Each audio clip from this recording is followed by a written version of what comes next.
So I just want to give a quick update on how things went today. So I put my argument before the judge concerning the imprisonment of a citizen of Ireland in Mountjoy. I thought it was Castlereagh. The judge said yesterday it was Castlereagh, but it ended up being Mountjoy.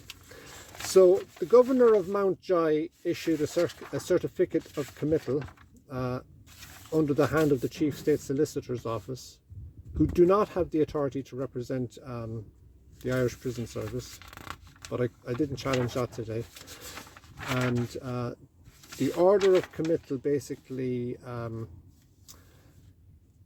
was given by the Chief Justice of Ireland, Donal O'Donnell. And that exercisement of that order came out of the High Court. But a High Court order is not law. And for a High Court order of committal to deprive somebody of their personal liberty has to be grounded in legislation that's enacted through the Oireachtas. So the argument I put forward that Mars Capital and the central bank didn't adhere to their statutory duty was not an argument of merit that can be put against an unlawful detention, because it's the governor in this case of Mountjoy Prison who has the body detained, and he has it detained under the order of committal. So that argument will be brought now before the High Court under a new Article 40.4.2 complaint, where the statutory foundation of a High Court order of committal concerning contempt of court does not exist.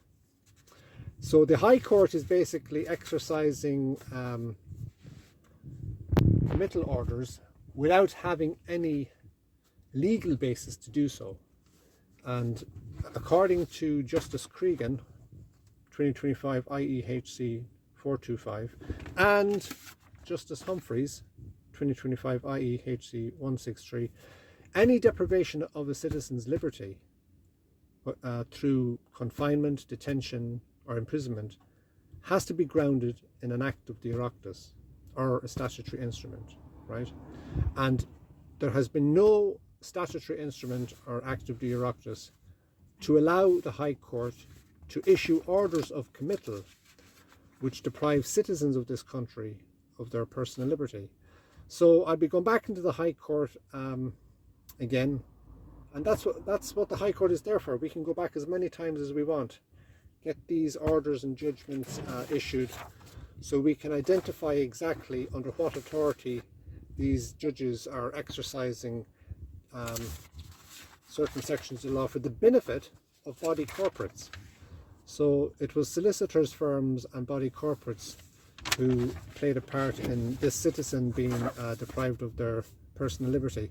And just so you know, this man did not commit any crimes. He did not violate anyone's statutory or constitutional rights. Yet he's sitting in a prison and being deprived of his liberty, and there's no legal basis for it. So it has to be challenged. Judges have to be forthcoming in what legislation they're exercising, especially concerning deprivations of personal liberty. And citizens should not be afraid to stand up to authority and question the law which is being exercised, especially when it concerns any deprivation of personal liberty.